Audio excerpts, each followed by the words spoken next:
Have you ever wondered why thousands of people from every country, every belief, every culture describe the same thing at the edge of death? A light, warm, vast, alive.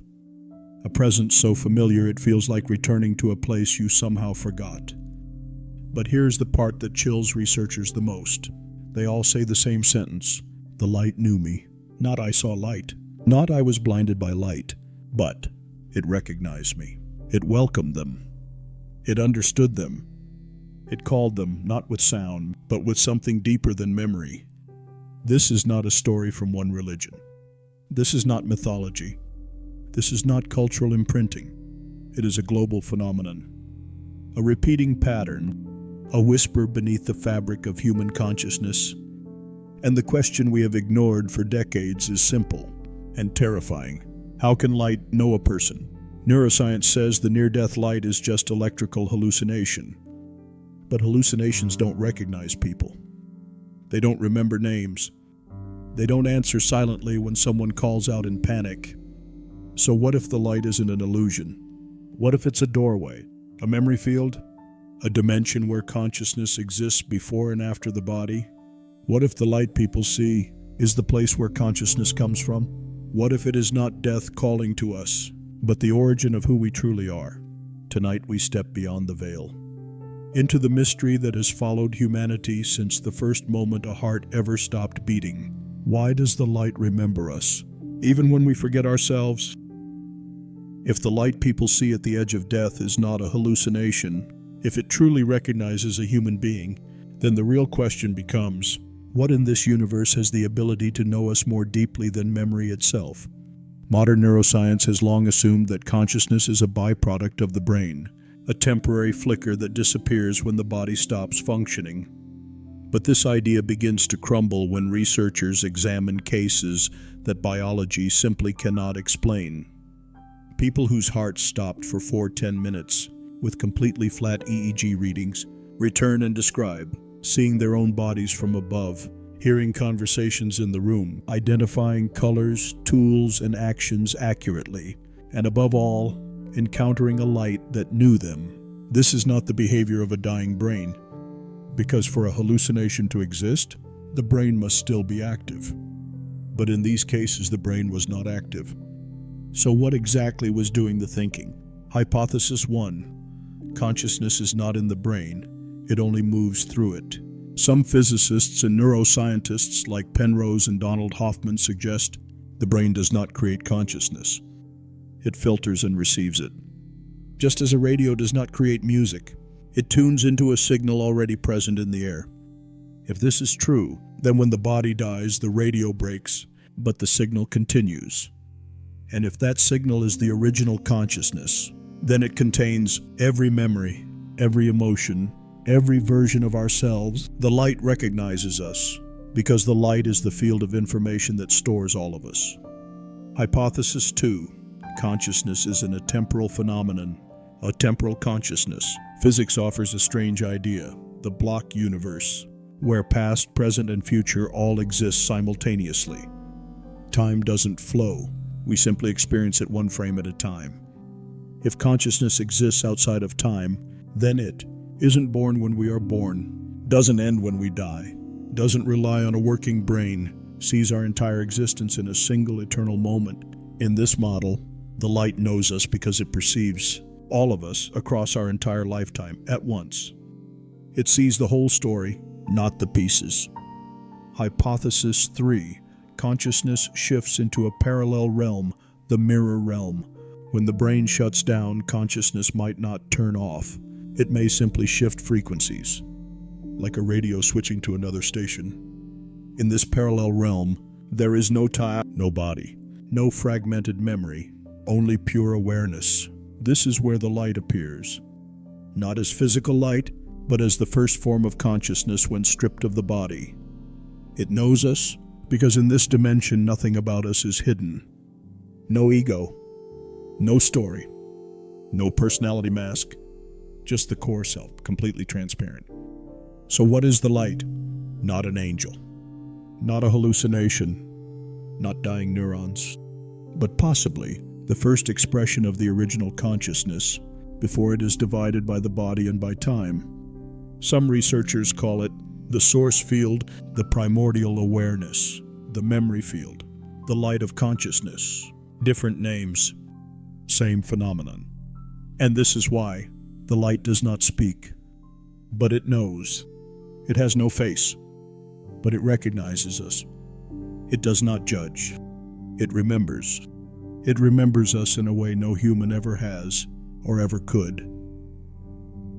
If the idea of a light that knows you sounds mystical, then the United States and Canada hold some of the most compelling evidence that consciousness may not be trapped inside the brain at all. These cases didn't come from ancient legends or spiritual traditions.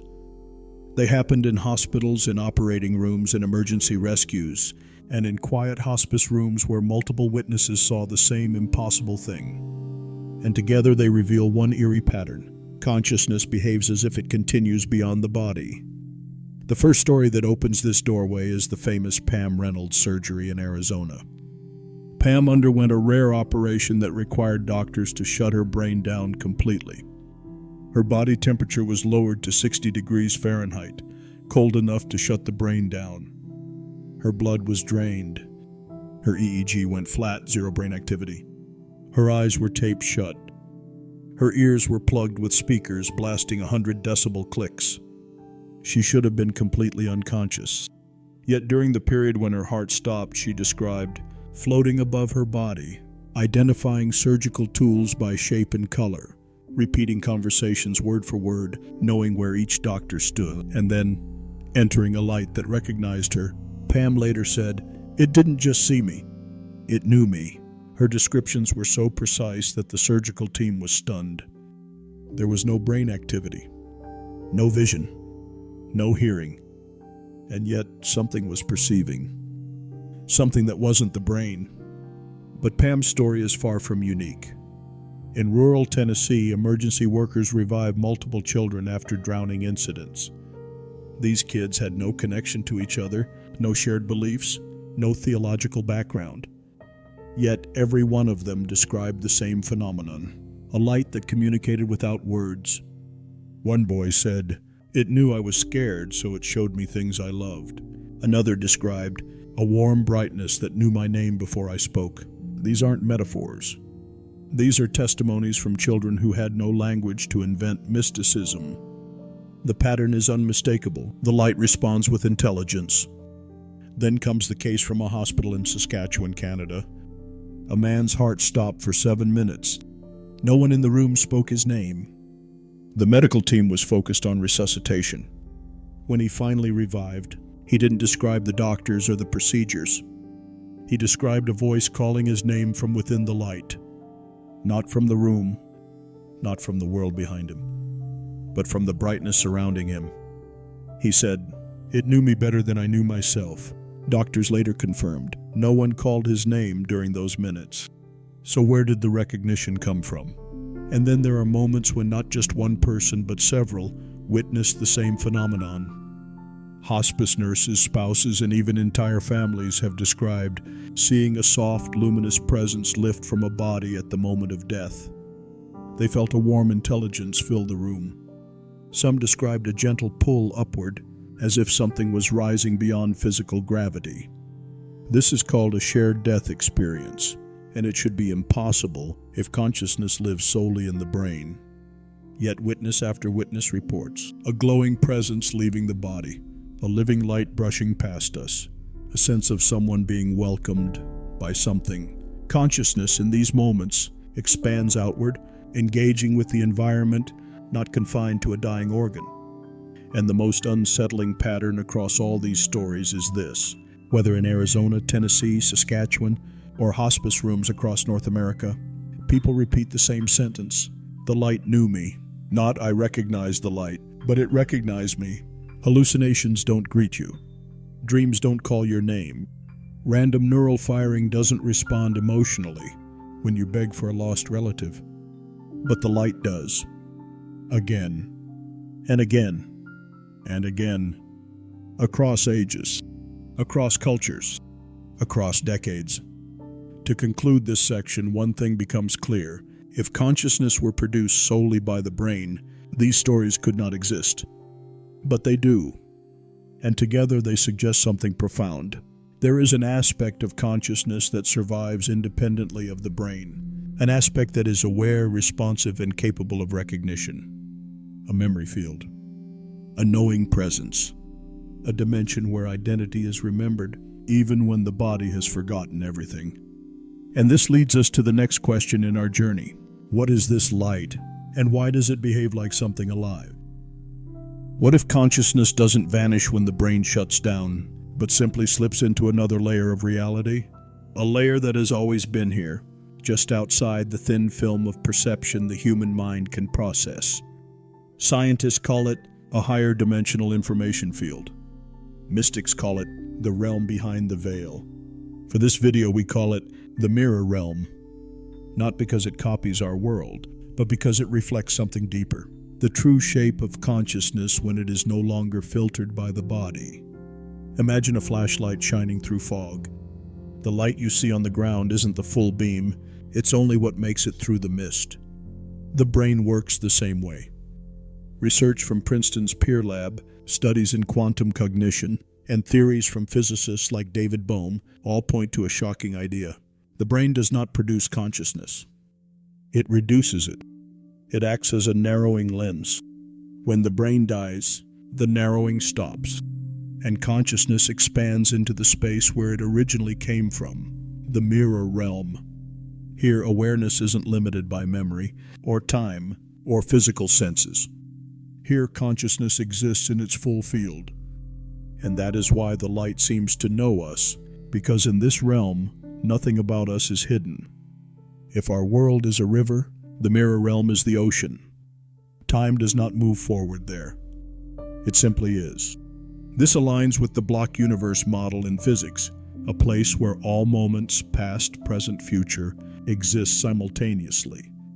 In such a dimension, consciousness sees every lifetime at once, remembers every identity we've ever worn, recognizes us instantly, because it perceives the entire pattern of who we are. The light does not need to learn us.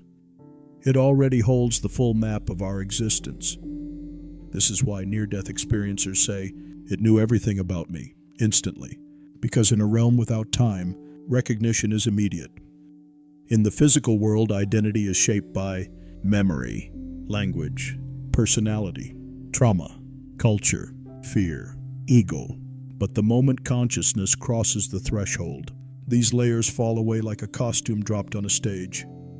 What remains is the core self, a form of awareness that is older than the body and untouched by its limitations. This self is not you, the human. It is you, the presence. You, the observer. You, the field of knowing. And in the mirror realm, this presence recognizes itself as the same light that others have described for centuries. The moment the body dissolves, consciousness doesn't disappear. It returns. People describe the light with the same phrases. It felt like going home. It was familiar. I remembered something I had forgotten. It felt like I had always been there. Why? Because if consciousness originates in the mirror realm and only temporarily inhabits the body, then returning to that realm feels like stepping back into the place where our existence truly began. It isn't foreign. It isn't external. It isn't otherworldly. It is the native environment of awareness. The body is temporary. The mind is temporary. But consciousness is not. The mirror realm is not a place of strangers. It is not a blank void. It is not an empty afterlife.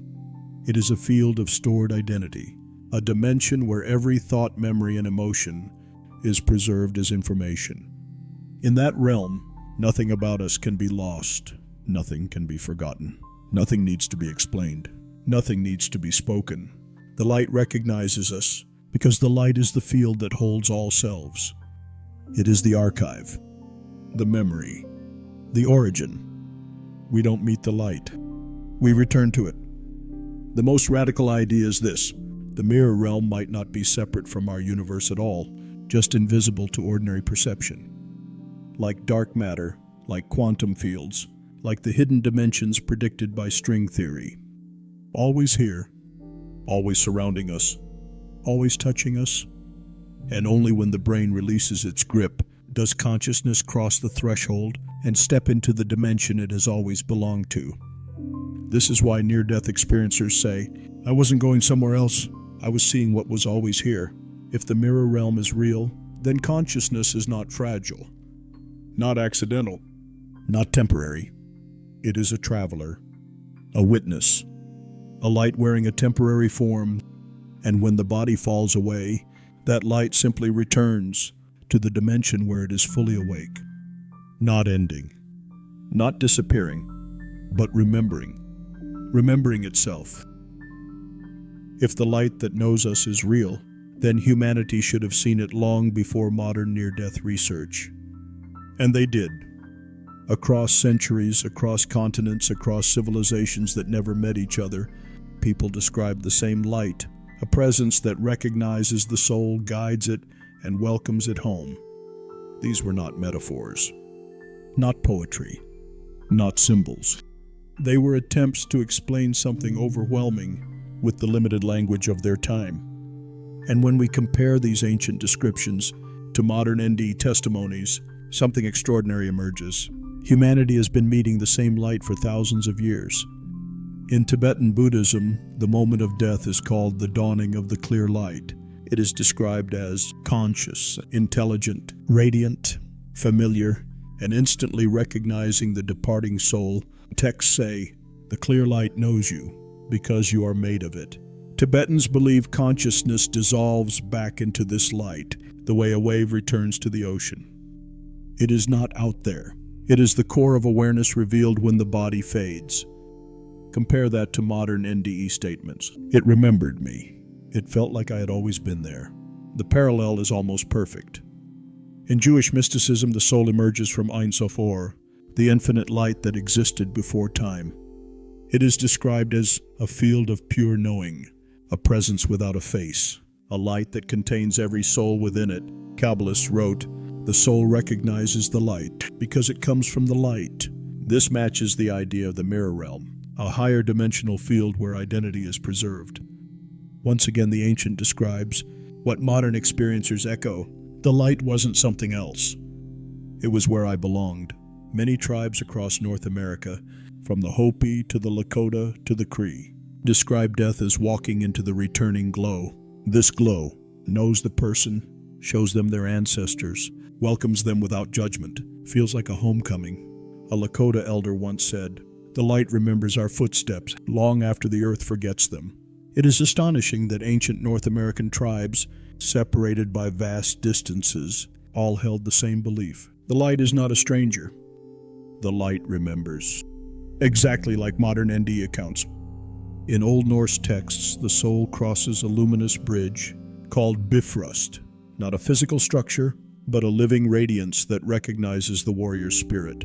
The light decides who can cross, not by judgment, but by resonance, as if it reads the soul's entire journey at once. This is eerily close to modern accounts of the life review. "I saw my whole life in a single flash, and the light understood everything." Ancient Norse people had no neuroscience, no quantum theory, yet they described the same phenomenon, a light that reads consciousness instantly. When we gather these traditions, Tibetan Rigpa, Kabbalistic Ein Sof, Native American returning glow, Norse bridge of light, Christian uncreated light, Hindu Jyoti, Sufi light of the real, a pattern emerges that is too large to ignore. Humanity has always spoken of a light that is aware, welcoming, and intimately familiar with the soul, not a god with a form, not a spirit with a face, not an entity separate from us, but the dimensional field where consciousness originates. The light does not learn who we are. It already knows, because in every tradition one truth repeats: we are made of that light, and it remembers itself through us. If the light that knows you appears in hospitals and near-death visions today, it should leave traces in the folklore of the places where people have lived, especially in a land as vast and ancient as North America. And it has. Long before neuroscience, long before NDE research, long before the modern world, the peoples of the United States and Canada told stories of living lights that were aware, responsive, and strangely human. Not ghosts, not stars, not illusions, but lights that behaved like consciousness. For centuries, Inuit elders in Alaska spoke of small spheres of light that would trail behind hunters during storms or blizzards. These lights hovered near people, changed direction when the hunter did, moved closer when someone was afraid, and retreated when spoken to calmly. Elders said, "The lights understand fear. They move like listening things." Some believed they were ancestral awareness. Others said they were pieces of the living world that remember us. But all agreed on one thing: the lights responded to emotion. Exactly like the NDE light that knew what I felt. Across rural Missouri and Texas, people have witnessed luminous orbs appearing on abandoned roads. These lights don't behave like car headlights or fireflies. They stop when people stop, approach slowly as if examining, pulse brighter when spoken to, and vanish instantly when the observer becomes afraid. Witnesses say, "It felt like something was looking directly into me." These aren't jump scares or horror stories. They are calm, eerie encounters with lights that behave more like a curious intelligence than a physical phenomenon. Among Algonquin and Mi'kmaq tribes, there are legends of glowing orbs called Manitou lights that appear near lakes and forests. They were said to know the names of people, call them from a distance, appear when someone was lost, guide travelers back to safety. One legend says, "The light spoke my name in the wind. It knew me before I stepped into the forest." Anthropologists dismissed this as myth until modern hikers reported hearing the same whispered call in areas where these stories originated. Coincidence? Or a phenomenon older than history? Farmers in Saskatchewan describe lights on the open plains that seem to mirror the mood of those who see them. If someone approaches calmly, the light glows warmer. If someone is anxious, it flickers rapidly. If someone cries, it drifts closer as if offering comfort. A farmer once said, "It felt alive, and for a moment, it felt like it cared." This emotional responsiveness mirrors precisely what people describe during NDEs, a light that reacts not to words, but to feeling. Whether it is the spirit lights of Alaska, the ghost road orbs of Texas and Missouri, the Manitou lights of eastern Canada, the prairie lights of Saskatchewan, a single theme ties them all together. These lights behave as if they are aware, as if they recognize the living, as if they respond to the human heart. Not mindless energy, not random plasma, not imagination, but presences, echoes, or perhaps manifestations of the same consciousness field described in NDEs. If the light of the mirror realm can appear at the moment of death, why couldn't it appear in the lonely forests and wide open plains of North America, just as it did to ancient peoples? Maybe these weren't legends at all. Maybe they were early encounters with the same light that thousands of modern experiencers describe, the light that welcomes, remembers, and calls us home. After everything we've explored, the science, the ancient traditions, the near-death visions, the legends of North America, one question remains. Why does any of this matter to you? Why listen to stories of light? Why explore the mirror realm? Why follow this journey beyond the veil? Here's the answer. Because this is not a story about death. This is a story about you, about the part of you that existed before your first heartbeat, about the part of you that will continue long after your final breath. We grow up learning that consciousness is fragile, a spark inside the brain, a temporary flicker inside a temporary body. But everything we've uncovered points to a different truth. Consciousness is not something you have, it is something you are. You are not a momentary accident. You are not a random mind inside a decaying shell. You are not a brief interruption in an indifferent universe.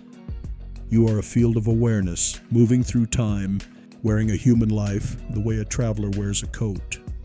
And the light, that impossible presence described across cultures and centuries, is the place where that awareness began.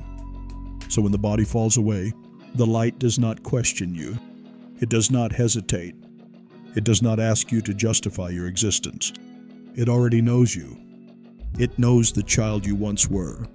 It knows the storms you survived. It knows the stories you never told. It knows the love you gave, even when no one thanked you.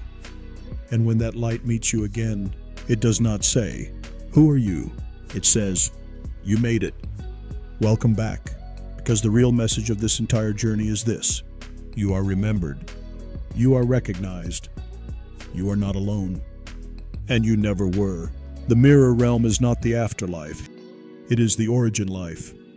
It is the dimension where consciousness rests, when it is not wearing a body. And the light is not a judge, not a god, not an authority. It is the memory of your true self, the one that time cannot erase, fear cannot distort, and death cannot touch. So why does this matter? It matters because the next time you look at the sky and wonder if your life has meaning, it does. The next time you feel small, you aren't. And the next time you fear the end, remember, there is no end. Only a return.